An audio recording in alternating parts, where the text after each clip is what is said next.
ত্রিপুরা সরকারি কর্মচারী ফেডারেশনের উদ্যোগে 11 দফা দাবিকে সামনে রেখে একদিনের রাজ্য সম্মেলনের আয়োজন করা হয় আগরতলা স্টুডেন্ট হেলথ হোমে। এই সম্মেলনকে ঘিরে কর্মচারীদের মধ্যে উৎসাহ যথেষ্ট লক্ষ্য করা যায়। অনুষ্ঠানে উপস্থিত ছিলেন প্রদেশ কংগ্রেস সভাপতি আশিস কুমার সাহা, বিধায়ক বীরজিৎ সিনহা সহ অন্যান্য বিশিষ্ট ব্যক্তিরা।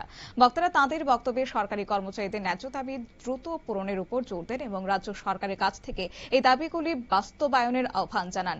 কি রইল প্রদেশ কংগ্রেস সভাপতি আশিস কুমার সাহার বক্তব্য, শুনুন।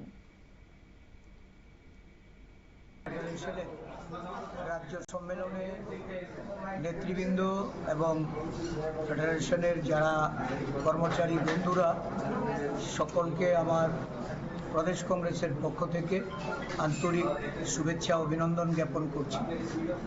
রাজ্যের কর্মচারীদের বিভিন্ন দাবি দাওয়া নিয়ে এই সম্মেলনে আলোচনা হবে এবং এই বিষয়ের উপর গুরুত্বপূর্ণ আলোচনা করবেন আমাদের পরিষদীয় দলনেতা মাননীয় বিধায়ক বীরজিৎ সিনহা মহোদয়, আমাদের কর্মচারী নেতা শান্তিরঞ্জন দেবনাথ মহাশয় সহ সমস্ত বিভিন্ন সাব ডিভিশন থেকে যারা নেতৃবৃন্দ এসেছে তারা সকলে আলোচনা করে সর্বসম্মতিক্রমে একটা দাবি সনদ তারা তৈরি করবেন।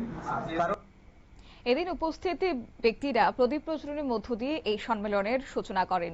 ফেডারেশনের পক্ষ থেকে বলা হয় যে দীর্ঘদিন ধরে বিভিন্ন দাবি দাওয়া নিয়ে তারা আন্দোলন চালিয়ে যাচ্ছেন, কিন্তু এখনো পর্যন্ত বেশ কিছু গুরুত্বপূর্ণ বিষয়ের সমাধান না হয় এই সম্মেলনের মাধ্যমে আন্দোলনকে আরও জোরদার করার এদিন বার্তা দিয়েছেন উপস্থিত অতিথিরা।